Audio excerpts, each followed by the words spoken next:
A BOOMPALA, BOOMPALA, BOOMPALA, yeah. A BOOMPALA, BOOMPALA, BOOMPALA, yeah. Pureflow is the first Sserafim album that openly rejects the fantasy of fearlessness. It argues that actually, fear is an unavoidable thing, and that it's virtuous to learn to live with uncertainty. The problem is that its promotional singles communicate very little of this, making an album that is largely about emotional acceptance initially appear repetitive and a bit directionless at times. Only once the full album unfolds does it really start to make more sense, and I think that is my primary takeaway here. Sserafim's vision for themselves is really allowed to thrive as soon as the music is no longer burdened with the task of being a promoted single. Celebration and BOOMPALA are admittedly not my favorite songs from this group, but I think it's meaningful to zoom out and really analyze what this album was trying to do and why that vision may have been hindered along the way. Starting with the pre-release, and in the words of Sserafim themselves, Celebration is, quote, kind of about that moment when you look back and realize, I got through it. It's not about something huge or perfect, it's more about appreciating yourself for still being here after everything. And so similar to the members chasing down a zombie to invite him to the party in the music video, this song is meant to be an invitation to the rest of the album. Before anything else, it asks us to pause and acknowledge the simple act of having made it this far. For a group whose identity has been so closely tied to fearlessness and resilience, this is quite a change of pace. Debut-era Sserafim treated fearlessness as something to aspire towards, but years later, after experiencing the realities of public scrutiny, Celebration decides upon something different. That fearlessness can't last forever, and that it's much easier to lose it than it is to gain it. This shift is captured in what is arguably the song's only verse, quote, it's time to say goodbye to when I was fearless. Congrats to the new me who took on uncertainty. So the members have identified fear as something inherent to them, and the state of being fearless is a little unrealistic in their lives at the moment. This falls in line with what the members have expressed in real life, notably Yoonjin expressing that she still feels fear when it comes to performing and singing, which people oddly ridiculed her for, as if it's somehow disgraceful or surprising for a performer to be nervous or afraid of performing, like to worry about their ability in the moment to deliver something good. Even the best performers in the world, the best artists in the world, admit that fear underlies a lot of what they do. Being unafraid should be a worrying sign that you don't have emotional stakes in what you do. You should be scared about it to some extent if it's something that is really important to you. Viewed through this lens, Pureflow begins to reveal its larger thesis. The album proposes living alongside fear instead of rejecting it as they did historically. Fear cannot be treated as something to overcome or subjugate. It doesn't work like that. But again, the challenge is that Celebration communicates very little of this on its own. As a pre-release single, it functions to me as maybe looking at the cover of a book before knowing what it's about. It can be a little bit helpful, but I'm not really sold on the content of a book from its glossy cover alone. Musically though, the song tells a more compelling narrative. The verses begin with soft vocals over warm synthesizers, creating a very intimate atmosphere. That sense of isolation builds through the pre-chorus as the vocals become louder and more insistent, before giving way to an explosive, head-banging, hardstyle chorus. The progression mirrors the emotional arc of the song as well. We begin isolated with our own anxieties in the verses before finding release through these shared struggles in the chorus. In that sense, the production succeeds where the songwriting is a bit tame. It demonstrates how fear can transform from something, I guess, deeply personal into something that brings people together when shared. The choice of this kind of EDM really makes sense here. It's mechanically designed to get people dancing together in large crowds and taking on the intensity of the people around you to lessen the burden. Unfortunately, Celebration arrives at a moment when K-pop is saturated with uns EDM party music. For listeners who are primarily invested in Sserafim's ongoing narrative, I think the song risked blending into a broader wave of music that was happening in the industry. I think it's easy to distinguish what it's trying to do in Sserafim's discography if you're willing to take it seriously, but I think it was unfortunately marred by how quickly trends are absorbed into K-pop these days. All in all, I think Celebration was a somewhat offensive song on first listen that has grown to become inoffensive with the release of the full album. In hindsight, Celebration makes much more sense as the album's emotional prologue than it does as a standalone single. I guess the problem is that a good pre-release single should ideally accomplish both of those things, and I don't think Celebration was the right song for it. It struggled in some ways to communicate why this chapter of Sserafim's story needed to be told, right? As I said at the start, what I find with Pureflow is an album that immediately picks up in texture and atmosphere once the songs are no longer burdened with the role of being a single. The B-sides on this album have so much more dimension and personality to them, but before we get to those, BOOMPALA, the title track of the album, is a Latin house-infused dance song built around an interpolation of the Macarena. From interviews, it seems like the interpolation was already present in the demo and that they were drawn to it because it reminded them of their childhood. Lyrically, BOOMPALA gives us a clear picture of what Pureflow is trying to say. The chorus centers around a simple idea. Quote, nothing's forever, so everything's clear. You cannot hold onto the clouds in the air. Clouds drift because they're meant to, right? Groundbreaking, I know, but in essence, trying to hold on to them is as nonsensical as trying to eliminate fear from your life altogether. BOOMPALA itself is a nonsense word whose meaning comes from the feeling attached to it. It could have been any collection of syllables. The song could have been called Yabadoo or Bibidabop. The word itself doesn't matter as much as the permission it works to grant its listener to let go of things and to keep moving regardless. This philosophy that's beginning to develop reminds me a lot of Lord's Solar Power. Looking back on that album, Lorde described it as something that she needed to make, even if she ultimately realized its sort of detached serenity wasn't really who she was. She called that version of herself wafty, which is a word I keep coming back to because it feels appropriate for Pureflow. Something wafty drifts through air or water without much resistance. It's fleeting and unconcerned with permanence. This is the exact same emotional space the Sserafim are chasing after on this album. Pureflow reads like a group trying to loosen their grip after years spent defining themselves through resilience and raw ambition. At some point, that wasn't working out for them, and they kept getting burned. So rather than overcoming fear, they're now experimenting with the possibility of simply living alongside it. Whether that experiment fully succeeds is another question. We are in the middle of this process, so it will depend on how all of these ideas can apply in the future. With this in mind, I can really appreciate the honesty behind all of this. Ironically though, that same carefree attitude also creates some of the album's biggest contradictions. BOOMPALA asks us to stop worrying about tomorrow and embrace the present, yet its video opens with a Google Gemini advertisement. Such a grim reminder that even a project that is supposed to be about freedom still has to exist within the machinery of K-pop.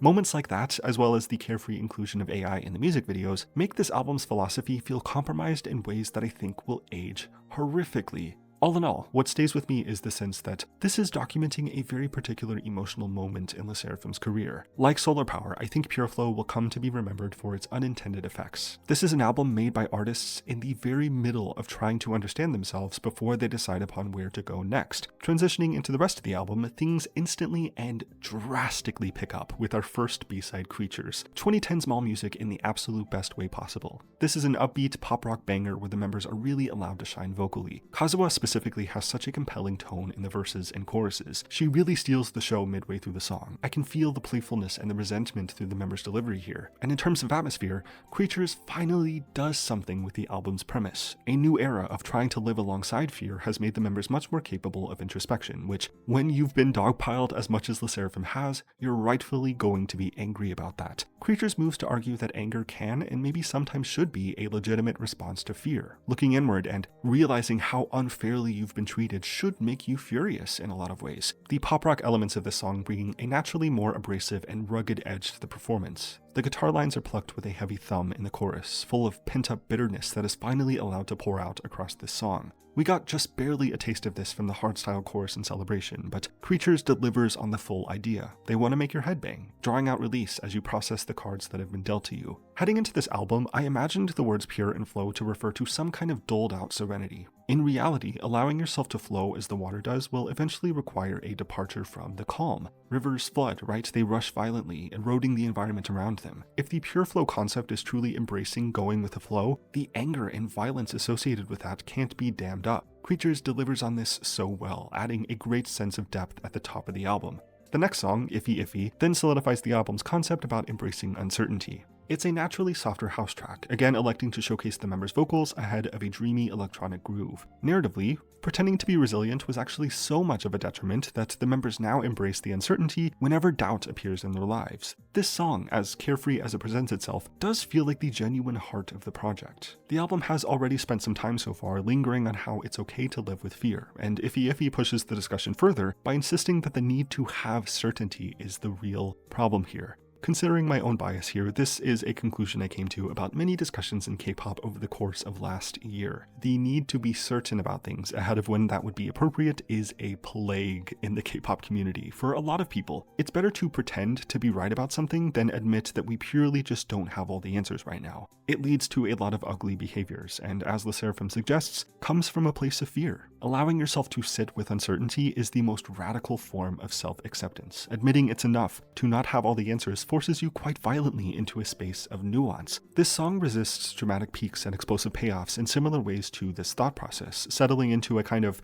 delirious club space mentality that once again urges us to go with the flow of the music. We transition from here into Need Your Company, and the guardrails around our narrators are almost completely shed. Quote, I need your company, no matter how you hurt me. What do I do without you? I can never explain myself again. I need your company. You're somebody to me. For a group whose identity has revolved around self-assurance for so long, these lyrics are a bit startling. Even earlier introspective songs like Impurities only touch on the idea of opening up to someone, where this song fully admits that dependence underlies a lot of what is getting them through the difficult times. There's really no point in dressing it up as strength or resilience anymore. This song sits with the uncomfortable need of being seen and understood by others, even when that connection is detrimental and leads to even more suffering. Musically, we get a simplistic psych pop palette with careful guitar sections that create a very open space. You can start to see a bit of a recurring musical theme as the production continues to let the members exist within it rather than push them towards any kind of dramatic climax. And once again, the emphasis on vocal delivery becomes the song's greatest strength. The line, "No one really knows me," stings at the heart. There's such an exhaustion in the way it's sung each time. The members have stopped trying to convince anyone of who they are. I think in some ways this is my favorite song in the album. It paints such an ugly picture of fame and stardom, lamenting about the ironic sense of loneliness that comes with constantly being perceived and seen. As we progress, the album benefits so much from allowing the production to carry the bulk of its storytelling. Need Your Company is haunting, a barefaced confession of someone who feels like a monster and has fully embraced that role in some ways in order to tell a story in a way that may be believable for those who have wronged them. Sonder continues the spooky production. Shaky chords in the background matched with confessional lyrics through a vocal coder reminds me a lot of the song I Might Say Something Stupid by Charlie XCX. We get incredibly poetic storytelling here. Quote, the thing that tormented me so deeply, that lit up the pitch black nights, wasn't nameless stars, but each person's own universe. Quite existentially, every single person has just as much of a complex inner life as you do. Considering that brings both comfort and anxiety. I feel like this song is both about trying to convey that the members of Sserafim are real people, separate from their identity as idols, as well as sort of a grim reconciliation with the fact that the people who bring them so much hatred have their own hearts and souls. Terrifying stuff that the insufferable people you meet on the internet are not mindless robots. The title Sonder itself is a word that refers to this realization, that every person possesses a state of being that is as complicated as your own. It's a comforting thought in some ways that you're not alone, but also a deeply unsettling one, complicating the resentment that was expressed earlier in the album. It's easy to dismiss criticism as faceless or coming from the void, right? It's so much harder to consider that every hateful comment was written by another person with anxieties and dreams of their own. Sonder doesn't mean to excuse the cruelty, but on the path to self-acceptance, nobody can be reduced to a simple caricature. By this point, Pureflow has evolved well beyond an album about fearlessness. We're increasingly being pushed to acknowledge and accept complexity itself. All of the feelings explored so far exist together, sometimes, maybe oftentimes in contradiction, yet they shouldn't cancel each other out. The next song, Saki, then thankfully propels us into a much more vibrant headspace, translating the ideas of the last song to complete the narrative bridge and sort of playfully push down on people who get a little too parasocial with the members. Understanding that someone is a real person with real feelings doesn't mean you actually know them, right? After a handful of subdued and emotionally dense tracks, the album bursts back to life here. The production gains Sserafim's characteristic sense of agility back, but they're now reframing their sense of confidence through everything the album has learned along the way. Just perfect timing, in my opinion. Things were getting a little too dark and existential for a moment. Saki calls back to 1-800-HOT and FUN. And interestingly, people familiar with that nickname are rewarded with a joke that doubles as the song's central message. Quote, call me Saki, I won't call you back. I'm the game and you've got no hacks. You really think you know me like that? A very playful rejection of parasocial intimacy. Knowing someone's nickname, even following years of content about them, doesn't grant access to another person's sense of self. So after Sonder considers that every individual is in fact a real person, Saki reminds us that real people still deserve privacy and decency. More importantly, the members no longer need to convince the world that they're invulnerable. The comforts and I guess maybe even the developing confidence they feel as we close out this album is accepting that parts of them should be kept private, and features of who you are don't need to be put out on display just for people to like you more or to understand you more. Oftentimes, it doesn't work like that. By the time we arrive at Irony, almost every certainty the album began with has been completely dismantled. What remains is irony, with maybe the album's most unexpected revelation. Quote, I lost to myself. An unfamiliar feeling, but I like this. I don't hate it. I feel blessed. I like it, like it, like it, like it. A sudden reversal here. Most stories frame losing yourself as the tragedy, right? Whereas the Sserafim render the act of losing yourself as liberating in some ways, because it also means letting go of the impossible expectations you've placed upon yourself. The irony here is in discovering that the version of yourself you were desperately trying to preserve may have been the thing holding you back all along. The production here reflects this surrender so excellently. We adopt a Brazilian funk style, building back up to the group's musical need to get you on the dance floor. The punchy rhythm demands you keep up with it in the moment, shedding inhibitions as you embrace the idea of not needing to immediately find a new fixed identity, with all eyes on you on the dance floor, because you don't need to explain it to anyone. This is a remarkable place for Pureflow to arrive at, suggesting that embracing uncertainty eventually changes the relationship you have with yourself. And it makes sense. Once you've stopped clinging to a rigid identity, you become free to grow into someone that you never expected. The kind of last song, Trust Exercise, serves as the album's emotional resolution, bringing together every lesson that came before it. We've learned about accepting fear, uncertainty, and dependence, and empathy, and change, right? And now, only one challenge remains that was opened up with the song Need Your Company. That is, allowing someone else close enough to witness all of these complexities. Quote, outwardly indifferent. It's not that I dislike you, it's just I need some time, just a moment. Catch me, but slowly. And that is it. Nothing is going to be instantaneous with a Pureflow mentality. You can't expect to be understood immediately, and importantly, you can't really ever expect that to happen. The metaphor of a trust exercise captures the album's philosophy perfectly.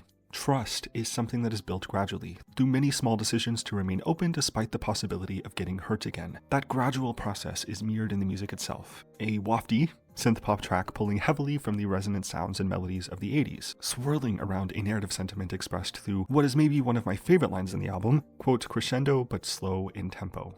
Pureflow only seeks for incremental growth, to simply move forward, little by little at a pace that you can sustain for yourself. This is Fearless 2.0, abandoning the historical concept of outrunning fear to instead accept that fear may always be a part of your life. Growth doesn't come about from being invincible. I think after everything, this song is also about learning to trust yourself enough to keep moving. I really like the idea of the subject in Trust Exercise being yourself, right? Acknowledging that you'll need time to be able to trust your own senses. Embracing your own vulnerability and opening yourself up will, of course, take some time. We then close out with Liminal Space. Very close to Need Your Company, this is an album highlight for me. Such a great way to close out the project. It functions in a lot of ways as the inverse of the more dramatic and highly produced album intros throughout their career. This song is an audio recording of the members talking together, presumably during what sounds like a car ride between schedules. It captures a single moment that normally would exist outside of an idol's public identity. A liminal space is a place of transition. It's the airport before a destination, or the drive before you get to school or work. We tend to spend very little time thinking about these spaces because they're often never meant to be the point of our lives, despite so many mantras around the world insisting that it's all about the journey. Life is what happens while you're busy making other plans. Max, you're on fire today. All the right answers, good. In the recording, the members joke about something that is never explained to us. Even some of the members aren't fully aware of what's being discussed. They think Fear Nots or the Sserafim fans will like the song Need Your Company. They're interested to see how people respond to it. A very small moment, but as simple as it is, it opens up so many potential bridges into the future. I suspect future editions of Pureflow will touch on the need to be understood. It feels like a much more complicated conversation that we've just barely scratched the surface of, as wanting to be understood is of course universal. Everybody kind of yearns for that, but it exists in great tension with the need to keep things for yourself and to define yourself, right?